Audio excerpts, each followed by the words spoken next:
La question que l'on doit se poser ici de toutes nos lèvres est celle de savoir comment peut-on comprendre, prétendre plutôt, défendre la paix tout en couvrant les agresseurs.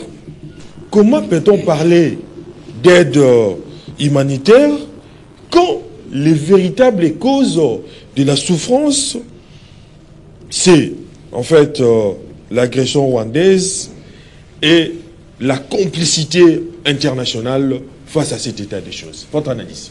En tant qu'analyste politique, il faudrait un regard, comme a dit mon ami, un regard froid et juste. Il ne faut pas partir dans une interprétation qui soit, je comprends bien, passionnée, républicaine, si vous voulez dire, nationaliste, mais écartant les faits historiques.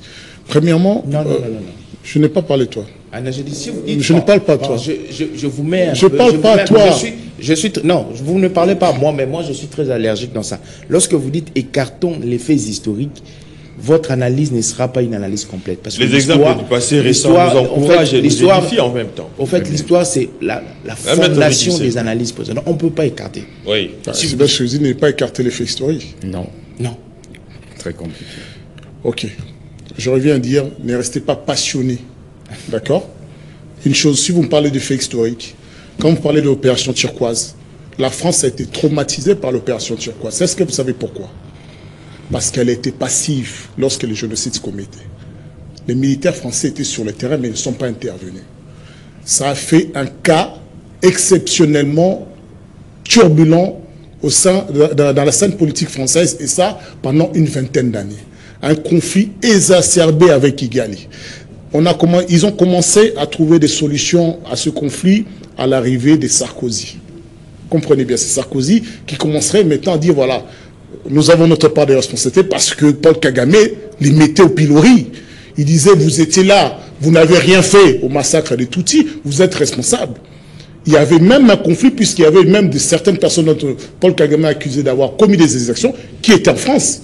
Ce n'est que récemment que ces quelques personnes ont pu être arrêtées, certains jugés. Pourquoi? C'est toujours la France qui avait demandé à ce que Mobutu ouvre les grandes portes de la frontière. Alors c'est facile de venir ici faire une espèce de tribunal contre la France alors que ça n'a pas... Vous savez, on est en diplomatie. On n'est pas dans le domaine de sentiments, on est en diplomatie. Lorsque la France, aujourd'hui, arrive à avoir des situations normalisées avec Kigali, il lui appartient de regagner effectivement son espace francophone parce que la République démocratique du Congo reste le plus grand pays francophone du monde. Mais Maître Rekibiselo, vous ne voyez pas que... Quand on parle de... S'il vous plaît, dans ces contextes, participer à une telle conférence organisée par Paris reviendrait également à valider une imposture morale, mais également à cautionner le pillage international. Je suis dans les faits historiques. Oui. La résolution 2773 a été portée par la France. Cette résolution dont vous faites cas, qui a porté ça? C'est la France. C'est elle qui a fait désigner le Rwanda comme étant, effectivement, l'agresseur de la République démocratique du Congo. Une conférence de soutien à la paix et à la prospérité dans la région. C'est clair. Soutien à la paix. Elle n'est pas là pour jouer le premier rôle que le Washington. Et je suis quand même assez étonné. Vous croyez que c'est la France qui a pris l'initiative par lui-même de faire cette conférence-là? Vous pensez que cela? Ce ne sont pas les autorités congolaises qui sont parties dans leur logique d'approcher Paris pour voir qu'est-ce qui a été fait, puisqu'à Washington, il y a eu une débandade totale. Ce sont les autorités congolaises, ce sont vos allégations. Vous avez un élément contraire à m'opposer?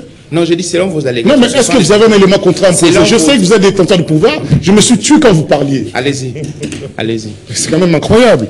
Moi, j'ai vu Tony, le directeur de cabinet du président de la République, alors que le chef d'État à Washington lui précédait à Paris. J'ai vu le ministre de la Communication aller à Paris faire de la promotion. Vous croyez que Paris s'est réveillé, il avait une préoccupation de faire une conférence de la paix? Parce que je vais vous apprendre quelque chose sur la guerre. La guerre, ce n'est pas juste une question d'armes. Ce n'est pas juste une question de mort. Il y a un aspect social, il y a un aspect économique derrière. Parce que la prise en charge des réfugiés, même au sein de déplacement, même dans le déplacement en République démocratique du Congo, ça a un coût. Et qui va ramasser cet argent? Vous croyez que ces ONG internationales, tous ces pays qui contribuent, ont contribué conséquemment en 2024 pour permettre qu'on prenne en charge ces réfugiés? Non.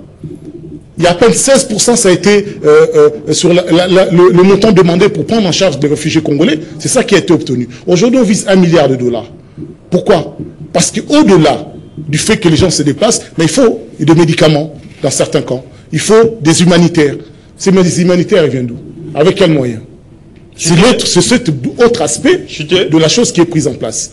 En plus, la République démocratique du Congo, aujourd'hui, vise effectivement à obtenir un levée de fonds de plus d'1 milliard, ne serait-ce que même pour prendre en charge ces réfugiés. Et l'aspect des réfugiés, c'est pas seulement la République démocratique du Congo, c'est pour ça que la conférence vise le Grand Lac. Les Congolais sont autant en Centrafrique, sont autant en Angola, sont autant au Zimbabwe, sont autant au Rwanda même, il y a des Congolais. Au Rwanda même, il y a des réfugiés. En Ouganda également. C'est facile, nous on est ici dans nos maisons, mais ces Congolais-là, ils doivent quand même être protégés à la moindre mesure, en tout cas, dans un contexte de sécurité internationale. Donc, c'est quelque chose à ne pas dire, à sous-estimer, à parler avec une certaine légèreté. Oui, mais non, il n'y a pas de mea culpa. La France est toujours, en tout cas, elle nous confronte à notre propre réalité. Macron était ici, elle n'a pas mâché ses mots pour dire au président Félix-Antoine Tshisekedi ce qu'il pensait. Prenez vos responsabilités, vous n'allez pas pleurer, c'est pas moi qui vais diriger votre pays. Et à un moment, prenons nos responsabilités. Assumons aussi simplement que cela. C'est nous qui sommes en train d'aller demander le monde entier de nous aider. C'est pas le monde entier qui vient de pleurer à ce que nous aider. Oui, mais en conséquence de quoi? Il s'est contredit. Je l'ai suivi religieusement. J'ai intimé la France comme un auteur qui a facilité la crise en RDC en brossant l'histoire. Parce qu'on ne peut pas se détacher avec l'histoire. Qu'est-ce qu'il a dit? Je retenu ces mots. Il a dit la France a été pilorée par le Rwanda. Parce qu'il a essayé d'étayer l'histoire de, comme j'avais dit là, l'opération turquoise. Et puis après, en même temps, il dit, c'est la France qui a demandé aux Zaïre d'ouvrir les couloirs humanitaires. L'ouverture des couloirs humanitaires a engendré quoi? Les FDL, l'agression rwandaise. Qui a demandé? C'est la France. Alors, il ne faudrait pas qu'il rentre dans la philosophie de notre analyse. Et deuxièmement, si la France se précipite pour cette conférence de paix, parce qu'il y a eu quelqu'un qui gère le Congo, le premier diplomate, a demandé une paix des braves. Ça a bouleversé la politique internationale. L'ami a dit, la RDC, c'est l'épicentre du changement des paradigmes au monde. Je peux même aller à l'histoire, même vers avant 1800. Toutes les grandes décisions, tous les changements des paradigmes, ça commence toujours par la RDC. Avant la fin de la Deuxième Guerre mondiale, il fallait poser la question à la RDC pour créer la bombe. Et aujourd'hui, l'ami vient de brosser. C'est-à-dire que cette question, comme on a un président qui vient pour dire à la face du monde, voilà, vous nous avez condamnés depuis très longtemps, que ce que le Rwanda a fait, c'est pour pourchasser les interamouins. Alors moi, je demande maintenant au Kagame, entre nous deux, une paix des braves, d'en finir d'endiguer cette guerre. Et vous n'avez pas compris qu'après cette phase-là, Kagame s'est tué. Il ne parle plus. Et la France, il fallait maintenant sauver Kagame, parce que nous sommes des jumeaux aussi à moins. Et créons maintenant cette paix, cette conférence de paix, pour changer les narratifs des Tshisekedi. Très bien, Maître Guibissé. C'est là où nous sommes. Mais déjà, il n'y a pas de contradiction. Tu te contredis. Non, je vous relate la France, c'est qui est. Toi, tu demandes, tu dis qu'il y a le couloir humanitaire. C'est pas possible. Non, c'est lui qui va conclure. J'ai la parole, il reprend la parole. Moi, je me tais quand vous parlez. Il n'y a pas de contradiction. Il n'y a pas de contradiction dans les faits historiques. Je vous ai relaté les faits historiques. Ce n'est pas un fait vérifiable et véridique. Le fait, un, qu'il y avait l'opération turquoise, la France n'est pas intervenue quand les Tutsis et les Hutus se massacraient. De deux, c'est... Qui a donné les machettes? Qui a décidé les machettes? On est ici pour... Il faut lire l'histoire. Oui, et qui a donné les machettes? Et qui a donné les machettes alors? C'est la France qui a distribué les machettes. Il ne faut pas parler des choses dont vous n'avez pas le financement. Sinon, il y aurait déjà à ce jour un procès ouvert contre la France. Ne dites pas n'importe quoi. La France était au courant, mais n'a rien donné du tout. Était au courant des faits.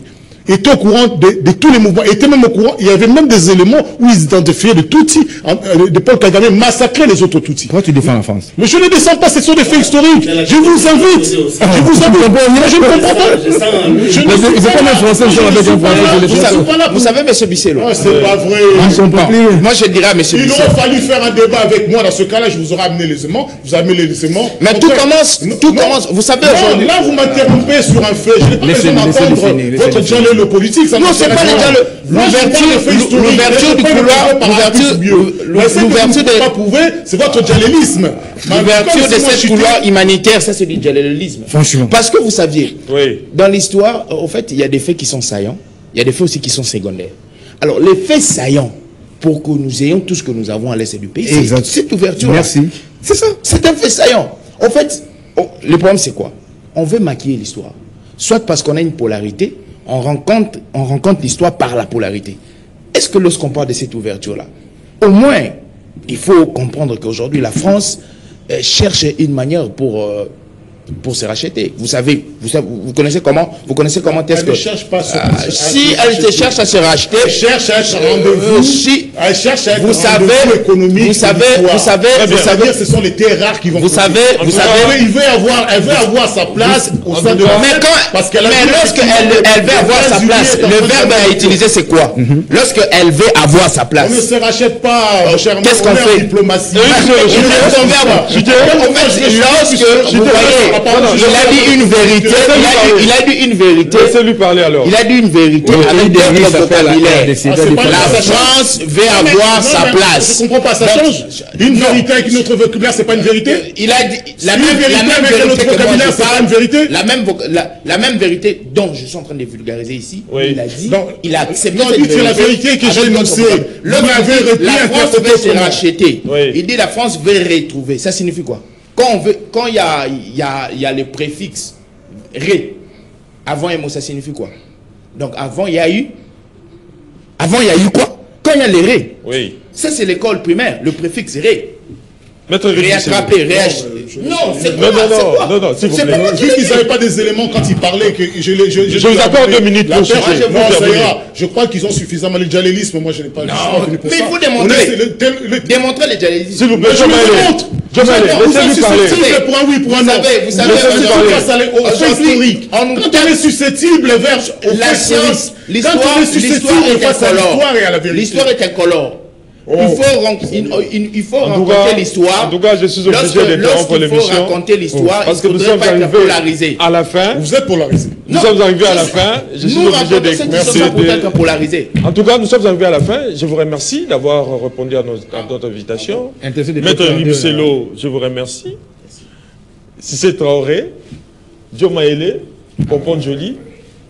Je crois que le débat a été roulé, mais malheureusement, on n'a pas pu aborder d'autres questions évoquées au début pour vous expliquer le méandre politique en République démocratique du Congo. Mais prochainement, nous allons toujours vous tenir compagnie dans ce sens. Je remercie l'ensemble de l'équipe technique composée de Doudou Monterrey, Moro Djambé, Bruno Nzinga, Christian Banjolo, Alain Kabongo, Marité Bodo. Au nom de l'équipe technique et rédactionnelle du Canal Congo Télévision, je vous dis donc merci d'avoir suivi Kiosque. Les prochains rendez-vous est donc pris pour la semaine prochaine. D'ici là, portez-vous bien et bonne suite des programmes sur Canal Congo Télévision, la télé thématique.